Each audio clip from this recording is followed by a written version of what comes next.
the Oscars are meant to recognize the best of the best, and Dances with Wolves certainly doesn't qualify in that regard. Right. It was up against Goodfellas. Goodfellas. The Godfather Part 3. Yeah, I think we were discussing this a minute ago. I said I have a feeling that year. I always joke about this in sports awards, where there's two people from one team and they get knocked out because they're voting for each other. I think that's what happened here. The same people that would be voting for Godfather are voting for Goodfellas, and then they got canceled out. That's what happened there. Okay, and these next two I agree with in that they were undeserved. The Greatest Show on Earth, which was pretty much just their way of rewarding Cecil B. DeMille, which beat out Singing in the Rain. I don't know if High Noon got nominated, but yeah, they're saying that it should have walked away with the top prize. Number 2 is Shakespeare in Love. I know you hate that movie. So. Oh, God. I had to watch it in class. Boy, it was a nice 2-hour nap. That was high school. That was with me. I don't remember. Yeah, I seen it in class too. I wasn't sure if it was with you or something else. Oh no! This was something that. Oh no! I would make a note. Me and Kyle went to college together. Most of our classes were together. That's why I made that note. Oh no, we didn't go to high school together. College. I think college. No, I saw this in high school. That was my question. I said, did you see it in high school or did you watch it together? High school. Because I started in high school too, and I wanted to make sure it wasn't college, and I'm misremembering wrong. And yeah, basically very boring comedy that beat out classics like The Thin Red Line, which was nominated, and The Truman Show, which wasn't. I love The Truman Show. I love The Truman Show. And one that I disagree on, and I'm sorry, Crash. So that was the discussion we were just having. Yeah. What was it? What was that, Daniel? Is Ben Affleck in that one? No, it's different. No, it's You're thinking of Argo, I think. You're thinking of Argo. This is Ryan Philippe, Brendan Fraser, Terrence Howard, Thandie Newton, Sandra Bullock. That's an interesting cast. Yeah. I didn't know what's Brendan Gleeson? Brendan Fraser. Brendan Fraser and Thandie Newton in the same movie. Yeah. Oh, I might have to check that out. Yeah, it's an ensemble film. It's an ensemble film where it tells several different stories, all connecting to race relations in Los Angeles. Yeah, I know it was a big hit at the time, but and the reason why it's called Crash is because an automobile crash starts off the events of the film. Apropos. Yeah. Is that the list, or is that one more? Here, I gotta read the rest here. Crash is notorious for how undeserving it was of the prize that it ultimately took home. The film tells the story of many lives scattered around across Los Angeles and earned the Best Picture prize over critical favorite Brokeback Mountain. In fact, the rest of the nominees that year were also much more remarkable than the film that ended up taking home the prize. Brokeback Mountain may have been the most deserving, but the quality of every one of that year's nominees meant that Crash was truly undeserving of the nomination. The victory for the film actually brought about a real conversation about the problem of homophobia within the Academy, and although Crash was meant to tackle the issue of race, it certainly didn't solve the racial problems that the Academy is still working through today. True. Unfortunately, Crash's legacy is to be remembered as one of the most undeserving Best Picture winners in the Academy's long and storied history of getting it wrong. And the irony is, it would be seen as a more controversial winner for Best Picture today than Brokeback Mountain. Yeah, that was an upset. Wow. I remember Brokeback Mountain. I was saying this again before we came on the air. Remember how discussion before we came on the air. Brokeback Mountain, to me, from the froping freaking trailer, had Oscar bait written all over it. It basically said, "Give me an Oscar." But yeah, it's all a lot of burns. That list, a lot of burns. By the way, so while we were doing this, one of those things I was looking up Lord of the Rings on Wikipedia trying to find something else, and I came across something. Bang, back to where we were in the movie Clerks minute. Let's go back to the movie Clerks. But yeah, just to sum up the Hobbit, just sum up my argument against the Hobbit guy there. Academy Award does not always equal good. Well, there you go. Right. But back to Lord of the Rings. So I'm on Wikipedia. This is completely true. I want to make it up. This is completely 100% true because I found this on Spotify as well. So, did you know Lord of the Rings was made as a musical? No. Did they have nap breaks? There is a musical that was only on the West End in Toronto. There's a soundtrack on Spotify. Because it was an epic failure. So it was actually, the music was by A.R. Rahman and Christopher Nightingale. This is a thing that happened in 2006, 2007. It made it to the West End in 2007. Well, they made everything into a musical back then. Spider-Man, what was it? Was a disaster. Well, I was just, right now, they're in the middle of Moulin Rouge coming to Broadway, but also they're doing Jagged Little Pill, Alanis Morissette. They're doing that as a musical. So it sounds like a jukebox musical. They are, but still, it's a musical nonetheless. They're doing it. I'm just saying that's happening. Yeah. They didn't get Mean Girls with Musical Musical and got nominated for more Tony Awards than anything last year. So anything's possible. And SpongeBob was a musical, and that was one of the best shows I've seen in years. Now, was it actually a good show, or did they nominate it just to appease Mean Girls? Mean Girls? Yeah. I think it's the best soundtrack that came out last year. Oh, okay, because I think Mean Girls was the best Broadway soundtrack that came out last year. I didn't know if it was something like Driving Miss Daisy, where it was basically or it's basically just done to appease the Me Too movement. I think the movie, it was made before the Me Too movement started. They actually started working on this years before, and Tina Fey wrote the entire thing. The music is really, really good. Like, it's one of the best Broadway soundtrack of the last couple of years. By far. I know I'm going to get slaughtered for that. No, you're allowed to say what you want to say. So back to where we are. Elias with sick burn. That's where we are. Okay. So, this is back to the endings, by the way. He would have, if he really wanted to. I'm surprised that he would ended it with the third one with the logical closure point, not the 25 endings that followed. Yeah, which is very, very funny. I have a sick burn for Elias. You're gonna die a virgin. Oh. May I add that this is one of the Randal moments in either movie or the animated series that really, really, really reminds me of Brian Johnson. I agree. Keep in mind, at the time, Kevin and Brian were back to being close again on, for Clerks movies. To keep that in mind, too. Here we go. This is the logical closure point that Randal wants to do. I love this. When fucking Fredo wakes up from his coma or whatever, and all the little hobbits are jumping up and down in his bed, then Sam leans in through the doorway and gives him that very fucking gay look. Yep. Fredo. Is this? I'm sorry. What did I say? Oh no! Randal actually said Fredo, but that's what I thought he said. That's what I thought. I was like, we just watched it. I'm just thinking Fredo. What is this? Lord of the Rings meets The Godfather? We just watched this. I was like, wait a minute. Does Sam take Frodo out onto the lake and beat him to death with a bat?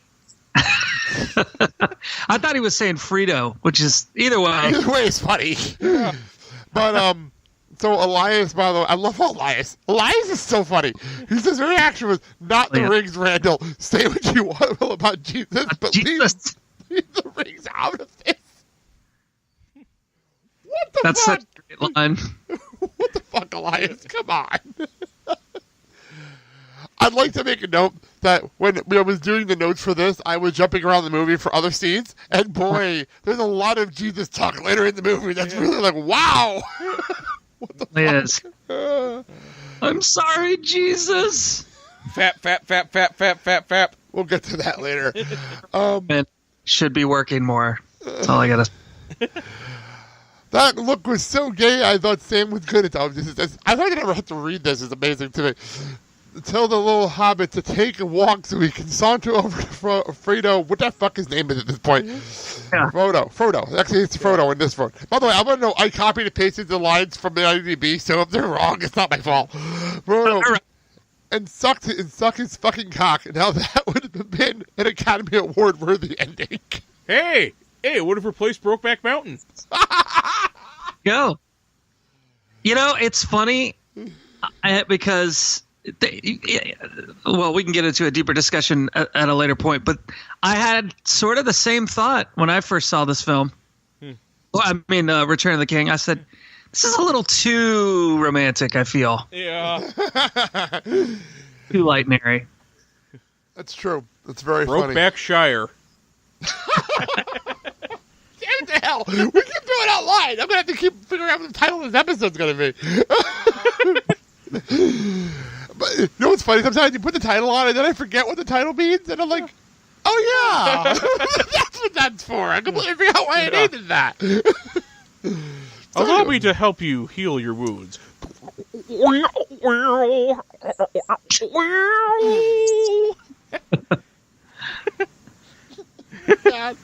So then, this is okay. So Randal is tearing him apart, completely tearing him apart. But then, the Hobbit Lubber, as I love the fact that in the script, that's what he's known as. I think that's hysterical still to this day. But I love the fact this is the most hypocritical line I've ever heard. It's so hypocritical. Yeah, hey, faggot, shut up. No, hey, faggot, they're not gay. Wow. Wow. That is a line that can get people, like, beat up nowadays. What the fuck? Or it's a line. What was that, Daniel? Good. As if hobbits aren't allowed to be gay. I know. And to which I say, I think you'll find this guy on any message board for Solo. Oh, true. Very true. That. Oh my God. Wait, what was that? What was that? True that. Yeah, And you know what? This whole sequence, the whole movie, but this sequence in particular, these three guys pull this scene off so fucking well, man. It's true. They're so good. It's so true. By the way, and here you go. One more line from this, and this is where things get really gross, but whatever. Let's go with it. And right after the Sam Frodo Suckfest, right before the credits roll, apparently, I don't know when the fuck the credits roll in this movie, but whatever, Sam fucking flat out bricks in Frodo's mouth. Yep. That's a Brian Johnson line if I've ever heard one. I feel like I've heard that on Tell 'em Steve Dave at least once. At least once. And then that makes the Hobbit lover puke. Apparently, I'm just going to jump in here and say that my wife loves Jeff Anderson so much that her love for the character of Randal actually trumped her devotion to the Lord of the Rings films. wow. She loves this scene so much, and she laughs. Well, If anyone were to take umbrage with it, it would be her. That's great. Well, I agree with So- that. well, that's one up on the Lord of the Rings fan base. At least they can take a joke, unlike the Star Wars fan base. Oh, jeez. Like, oh no, you're right. You are absolutely 100% right. Yeah, Daniel's got to deal with that a whole lot more than we do hosting the Forcecast, so... Okay, I'm just going to be controversial. Really, I'm going to be controversial. There's nothing wrong with The Last Jedi, and Solo was okay. You know what's funny? I have to watch Solo again. Yeah. Looking back, it's actually a really good movie. Looking back at it, I have to watch it again. Yeah, Danny Newton and Brendan Fraser are both in it. No, that's Crash, not Solo. Oh, wait, you're right. Oh, that would have been awesome. There's a callback. There's a callback to earlier in the episode. Yeah, you think Brendan Fraser would have made a great young Han Solo, or would he have been great as Woody Harrelson's character? Well, Woody Harrelson just played Woody Harrelson. That's all Woody Harrelson did in that movie, according to people did. People said. Exactly. Okay, Randall, very proud of himself. Very proud. Randall's so proud of himself for this moment. He goes and walks in on Dante and Becky, which, by the way, should be a whole different subject matter, but obviously nothing dirty's happening here. Unless you have a foot fetish. Well, we're not going to talk about that part. I don't have any kind of fetish for Rosario Dawson. I love Rosario Dawson. I think I'm very clear on the show. And I love the fact that Randall wants to know where the mop and bucket was, not to clean it up, to make Elias clean it up. Well, he started it. What the fuck? Well, Elias started it. Yep, it's true. One ring to rule them all. It's so true. It's really funny how that started this whole thing. With that line, it started this whole thing. I actually thought at some point that Randall was going to walk in there and say, Elias just passed away. I stuck his head in a deep fryer. Well, the thing is that Randall needs Elias and Dante's leaving. Yeah. So that's the problem here. Randall needs Elias. Yeah. In a weird Notice the magic trick that Kevin Weissman pulls off in this scene. The Hobbit lover, he actually pukes up his milkshake before drinking. That's great. Weirdest looking vomit I've ever seen. That's hysterical. That's funny. I didn't realize that. So the Pepto-Bismol he had before he came in there just didn't sit well with him. It's like a baby vomit. Oh my god, that's hysterical. That's very funny. So Dante says it's in the closet. It's in the closet with the rest of the cleaning products. And Randall's response is, "We have cleaning products." And he's not kidding. It's like he's genuinely surprised that they have cleaning products. Does Dante and Elias do everything, and Randall does nothing? Is that what we're learning out of this one sentence? Well, we've seen him actually take orders at the drive-thru, so he's not completely useless. True. Of course. Randall leaves and comes back. And I almost feel like this line is almost a callback to the first movie with all the polish jokes. Yeah. Because Randall's question was, "What does this smell? Why does it smell so weird in here?" And actually, it was supposed to be in the original script. It was what smells like nail polish. Oh, okay, that's nail cool. polish. But he kept getting the line wrong. He kept saying what smells like shoe polish. So they had to change it. It's fantastic. Thank you. I was wondering. It felt like a callback. Very nice. Okay, cool. I was right about that.